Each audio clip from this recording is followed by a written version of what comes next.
Comment est-ce que Aliko Dangote, Françoise Pounet, Baba Dangote ont pu bâtir leur richesse au fil des années?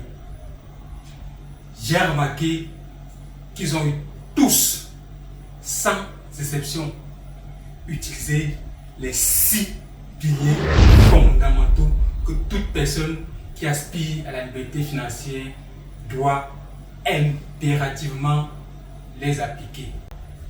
Donc si toi également, tu aspires à bâtir quelque chose de solide dans le temps, cette vidéo te concerne.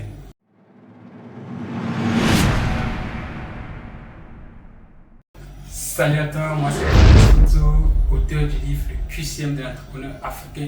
Ici, j'ai démystifié avec toi le processus d'enrichissement, notamment en utilisant les piliers tels que la gestion financière, l'entrepreneuriat et l'investissement. Si tu es nouveau, aussi 3 choses à faire. Première chose, tu t'abonnes. Il y a un bouton rouge là, tu cliques, ce n'est pas la bombe.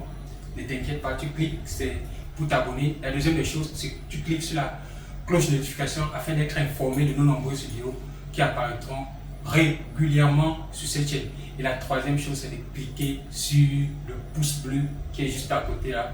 Tu cliques dessus et tu permettras en sorte que cette vidéo soit mise en avant. Avant de démarrer cette vidéo, j'ai une question pour toi. Pour toi, que signifie liberté financière? Quand je dis qu'une personne est libre financièrement, va d'abord des commentaires, tu mets ta réponse avant d'écouter la mienne. Vas-y, tu as une seconde. C'est parti. Pour moi, lorsqu'on dit qu'une personne est libre financièrement, c'est tout simplement lorsqu'il a pu bâtir un système qui lui permet de vivre sans être obligé de travailler. C'est-à-dire, il a un système qui lui génère des revenus au quotidien, sans qu'il soit obligé d'être là pour travailler, afin que ce système lui génère de l'argent. Où il a pu bâtir quelque chose de solide, de pérenne dans le temps, qui lui permet de garder son même rythme de vie. C'est-à-dire, s'il avait besoin de vivre avec 10 000 francs la journée, ce système est capable de lui générer 10 000 francs jour, sans qu'il ne soit obligé de travailler. Ça, c'est ce que j'entends par libre financièrement. C'est que tu as un système qui te produit de l'argent sans que tu ne sois obligé d'être là pour que ce système puisse travailler. Et la quantité d'argent qu'il va te produire doit être suffisante pour couvrir toutes tes charges en maintenant ton même train de vie. Ça, c'est la première des choses à comprendre. Bon, on va aller rapidement parmi les 6 piliers. Le premier pilier fondamental dont tu dois connaître, c'est la gestion financière. Oui, tous les grands milliardaires de ce monde maîtrisent la gestion des finances. Tu ne peux pas aspirer à être milliardaire si tu ne sais pas comment gérer ton argent. Ici, on n'a pas besoin d'être milliardaire, d'avoir des centaines de millions, non. Le peu que tu as, si tu n'es pas capable de le gérer, rassure-toi qu'ils vont disparaître au fil des jours. Ici, dans la gestion financière, tu dois être capable de distinguer ce qu'on appelle un actif et un passif pour toi. Parce qu'un actif pour moi peut être un passif pour toi. Et inversement, un passif pour toi peut être un actif pour moi. Donc ici, se former sur la gestion financière est primordial. C'est la première des choses à maîtriser si tu aspires à atteindre aussi la liberté financière. Bon, il faut te former sur tout ce qui concerne la gestion des finances. Qu'est-ce qu'un actif? Qu'est-ce qu'un passif? Comment est-ce que je gère mes revenus? Comment est-ce que j'optimise ce que je gagne? Comment je limite mes dépenses? Ça, c'est ce que la gestion des finances va t'apporter. Parce que nous sommes dans une société actuellement qui nous pousse à dépenser au quotidien. Partout où on passe, il y a des publicités qui nous poussent à acheter. Il y a des nouveaux produits qui sortent chaque jour, des nouveaux services qui sortent chaque jour. Donc on n'a pas nécessairement besoin de tout cela. On a des gadgets en longueur de journée qui nous sont proposés, qui nous demandent de les acheter. Est-ce qu'ils sont réellement importants pour nous? Ça, c'est la question que vous allez vous poser avant de faire des achats parce que l'acte d'achat est pour la plupart émotionnel, impulsif, parce qu'on a vu une publicité, parce qu'on a entendu parler d'un produit, parce qu'on veut faire croire aux autres que nous aussi, on atteint une certaine classe sociale. Bon, on se cache derrière certains gadgets pour miroiter aux yeux des autres que nous sommes aussi des gens, des hommes noirs, comme on dit. Or, souvent, c'est nos actes qui nous poussent à la rue. Bon, je vous invite vivement à vous former sur la gestion financière pour vous aussi maîtriser vos finances. Ici, il ne s'agit pas de la quantité dont vous percevez, c'est comment est-ce que vous gérez le peu que vous avez. Et tous ces milliardaires ont compris cela. Ils ne restent pas à se dire non, j'ai tel montant, je vais me mettre à acheter tout et n'importe quoi. Non. Avant de commettre un achat ou avant d'effectuer un achat, ils se posent la question, est-ce que cet achat est indispensable pour moi? Est-ce que je l'avais planifié ou pas? Bon, retenez cela. Maîtrisez la gestion de vos finances. Vous allez vous rendre compte que vous payez énormément d'argent chaque jour dont vous n'avez nécessairement pas besoin. Le deuxième pilier dont il te faut absolument maîtriser, c'est de travailler sur ta valeur. Oui, il faut travailler sur ta valeur. Qu'est-ce qui se passe lorsqu'on a besoin de plus d'argent? Lorsqu'on a besoin de plus d'argent, pour la plupart du temps, c'est qu'on essaie de travailler davantage, de travailler dur. Si on s'arrêtait à 20h, on essaie de pousser même jusqu'à minuit. Oui, il faut travailler dur, on aime bien entendre cela. Travailler dur, travailler dur. Ce qui n'est pas une mauvaise chose. Travailler dur est une bonne chose. Juste que les milliardaires ne s'arrêtent pas à travailler sur le fait de travailler dur. Ils travaillent intelligemment également. Les pauvres, les gens de la classe moyenne, lorsqu'ils veulent plus d'argent, ils se contentent de travailler dur, de travailler davantage. Or, comment est-ce qu'il se fait que aujourd'hui, pour une heure de ton travail, tu es peut-être payé à 5 000 francs ou 10 000 francs? Comment est-ce que tu peux quitter de ces 5 000 francs pour avoir peut-être 50 000 en 30 minutes? Il faut travailler sur ta valeur. Ta valeur doit augmenter. Si hier, tu offrais tes services pour une heure, on te payait par exemple 10 000 francs, il faut qu'après quelques temps, tu puisses augmenter tes chiffres. Si on te payait 10 000 francs par heure, il faut qu'après quelques temps, qu'on soit capable de te payer 50 000 francs pour la même heure de travail. Et ça, les riches l'ont très bien compris. Ils ne se contentent pas de travailler dur, ils travaillent sur leur valeur. Et comment est-ce que tu vas faire pour croître ta valeur? Mais elle est simple, il faut te former. Oui, il faut te former pour avoir de nouvelles connaissances sur ce que tu fais, sur les métiers environnants, sur certaines capacités, comment est-ce que tu peux booster ton chiffre d'affaires. Je prends un exemple simple. Tu connais par exemple un coiffeur qui était dans ton quartier d'enfance. C'est lui qui vous coiffait à 100 francs. Bon, quand tu étais au primaire, tu partais, tu donnais tes 100 francs, il te coiffait. Tu es passé au lycée, tu es allé à l'université, aujourd'hui tu travailles. Lorsque tu retournes dans ton quartier d'enfance, le même coiffeur là, il coiffe toujours à 100 francs. Et toi, moi, est-ce que c'est normal? Après peut-être 20 ans, sa valeur horaire n'a pas changé. S'il prenait 30 minutes pour te coiffer à 100 francs, comment est-ce qu'après 20 ans, il est tout payé à 100 francs après 30 minutes? Ça veut dire qu'il y a un problème. Comment est-ce que lui, il peut augmenter sa valeur horaire? Mais elle est très simple pour moi. Première des choses, il faut qu'il change la qualité de son service. Si il te coiffer simplement à 100 francs, il faut qu'aujourd'hui, qu'il puisse, au-delà de la coiffure, ajouter peut-être quelques petits services connexes, un petit nettoyage, un petit massage. Il faut qu'il change ses locaux qui viennent avec du standing, du branding. Lorsque tu entres dans son salon, peut-être qu'il met la climatisation, qu'il met peut-être les fauteuils. Lorsque tu entres dans son salon, toi-même tu te rends compte que quelque chose a changé. Et ici, je ne peux plus payer 100 francs comme je payais il y a 20 ans. Ici, il y a du nouveau. Ce sont ces éléments qui vont permettre de faire en sorte que non, il ne va plus percevoir 100 francs après 30 minutes, il va percevoir beaucoup plus. Bon, au lieu de toujours courir, au lieu de se dire que non, je suis coiffeur, je veux coiffer peut-être, il me faut coiffer peut-être 50 personnes par jour, il peut se dire non, je veux continuer à coiffer les mêmes 50 personnes, mais au lieu de payer 100 francs, ils vont maintenant payer 500, 1000 francs, 2000 francs, 5000. Pourquoi? Parce que je vais améliorer ma façon de coiffer. Je vais ajouter certains éléments qui vont permettre de faire en sorte que les mêmes clients qui payaient 100 francs hier vont être capables de me payer 5000 francs aujourd'hui.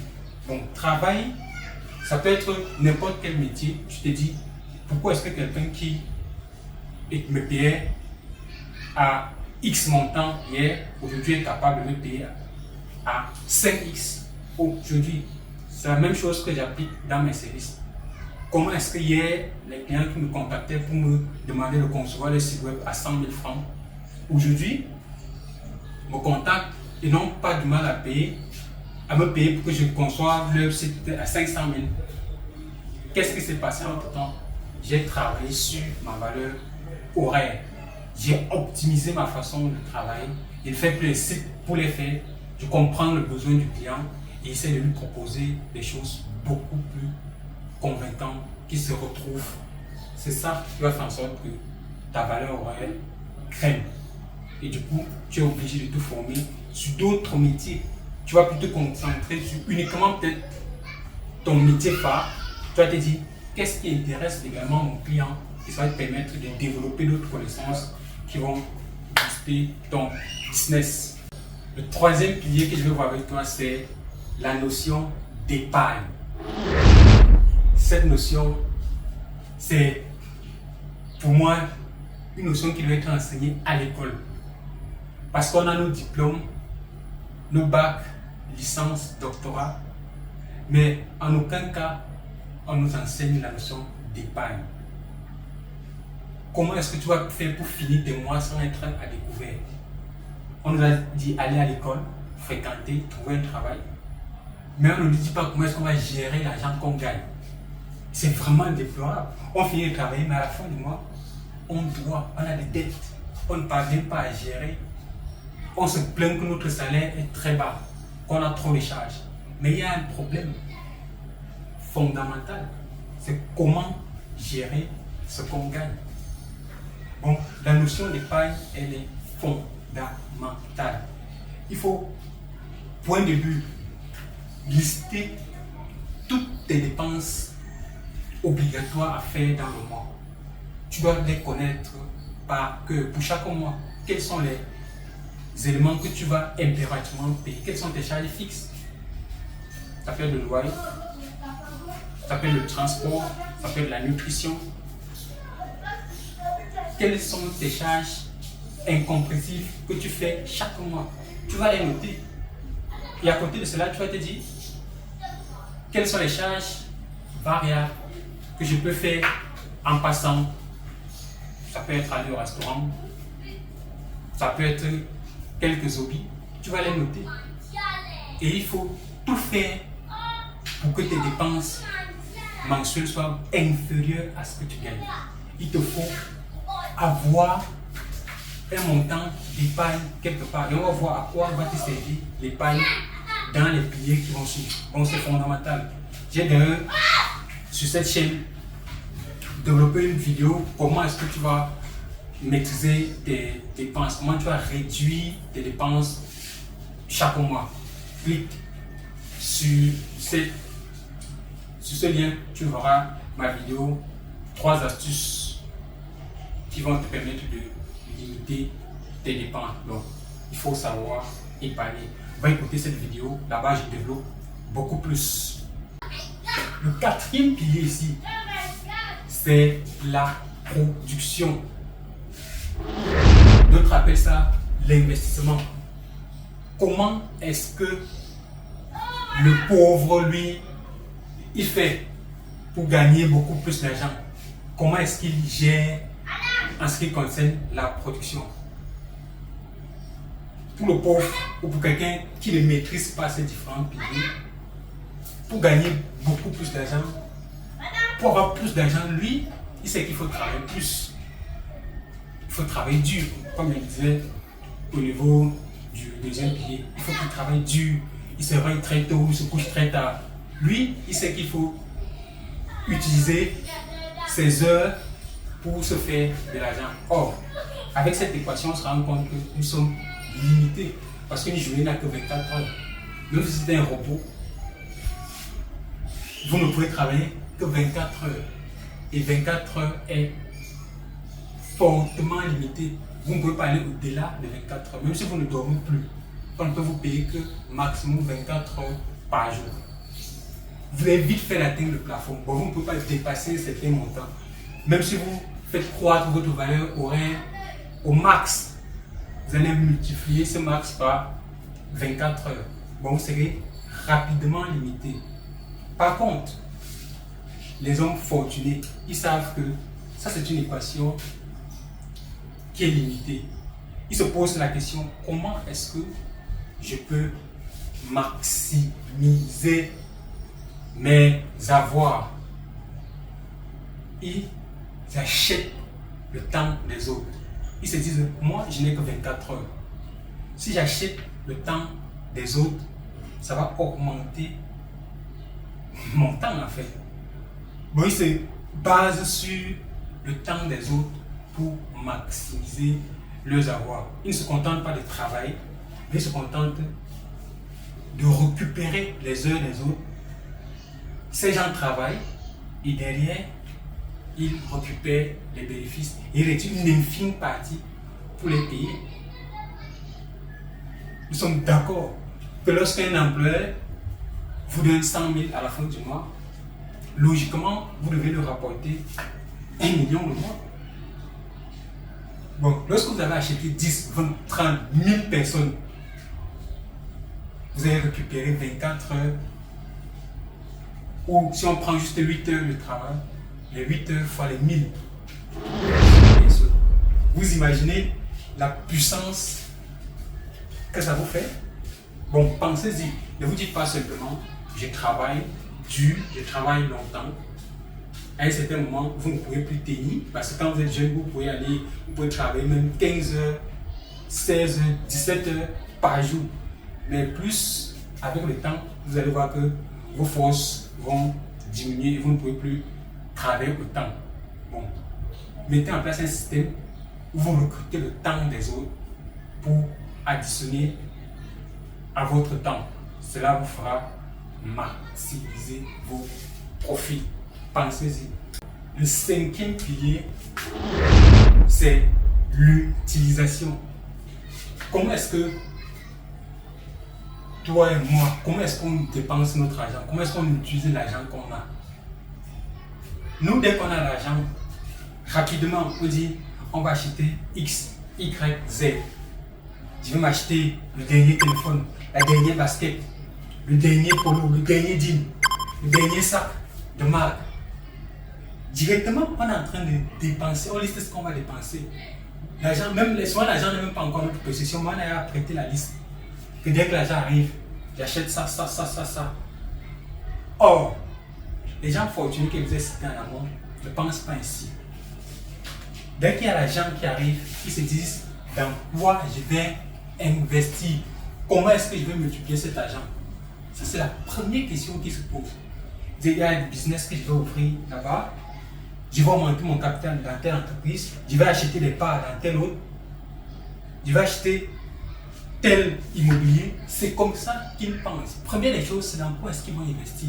Parce que l'argent, pour un homme riche, n'a pas la même signification que pour un individu lambda. Pour un individu lambda, l'argent sert à dépenser. Or, pour un homme riche, quel est le rôle de l'argent? Petite pause, mets en commentaire. Le rôle de l'argent pour un riche est de tac tac tac.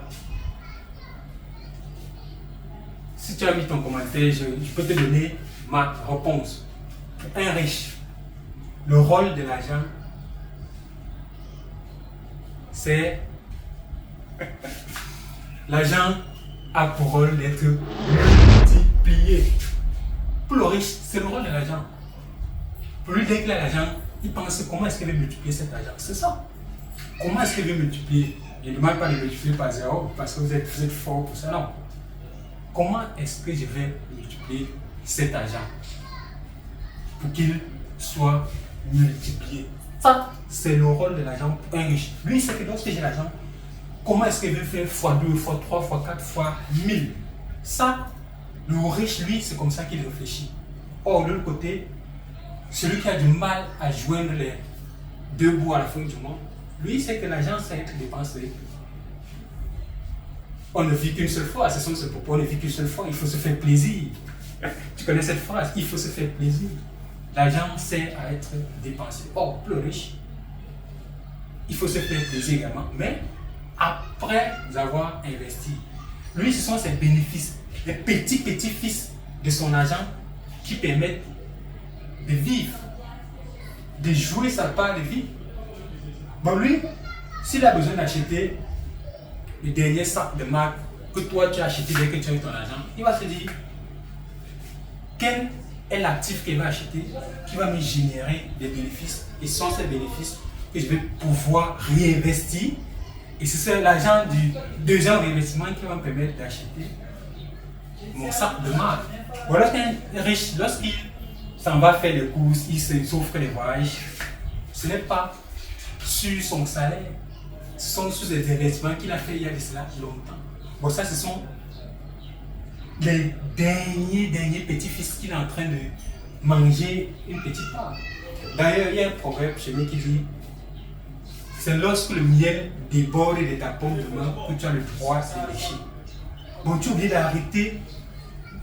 Lorsqu'il y a de la place dans la main, tu vas tout faire pour prendre davantage de miel. C'est lorsque ta main est déjà full.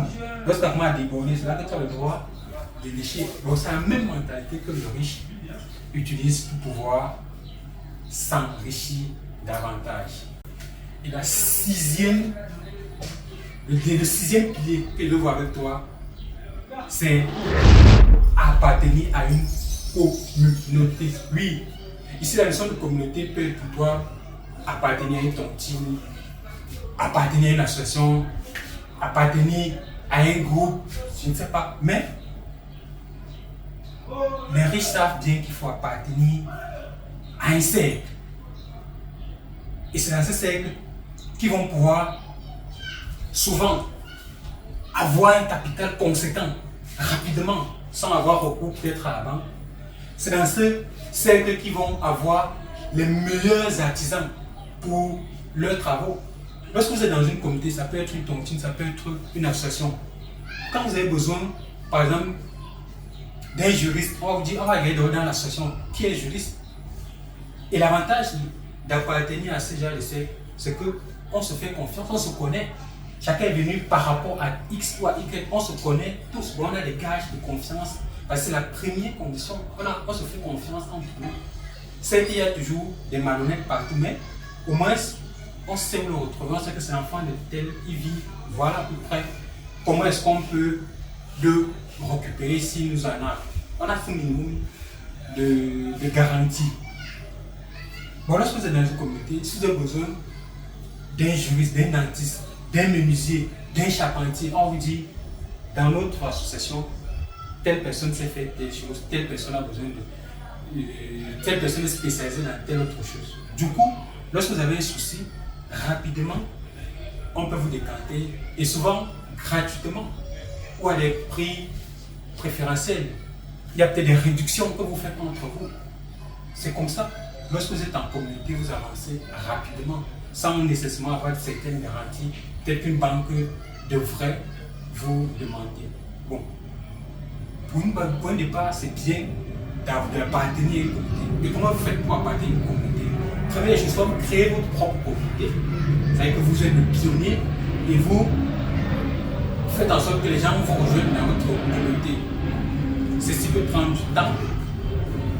Oui, il faut avoir du temps pour faire cela. Deuxième option, c'est d'appartenir à une communauté. On va regarder une communauté qui a les mêmes valeurs que vous, oui, parce qu'il ne faut pas aussi aller dans n'importe quelle communauté. Il faut aller dans une communauté, voilà. Donc, vous jugez qu'ils ont les mêmes, qu'ils partagent les mêmes valeurs que vous.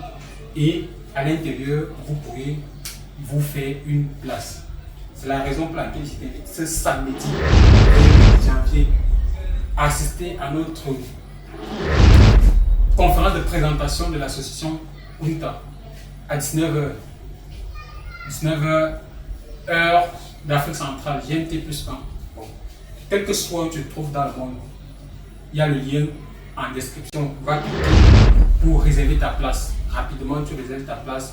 Et le 28 à 19h, on sera en direct sur Zoom afin de te présenter l'association UNTA qui a pour but de nous propulser vers la liberté financière d'ici 10 ans. Sur ce, je t'invite à mettre en commentaire les 6 piliers lesquels tu as trouvé pertinents qui te permettent rapidement d'atteindre la liberté financière. Et dis-moi également les piliers dont j'ai négligé et je développerai peut-être dans une prochaine vidéo. Valère, votre serviteur.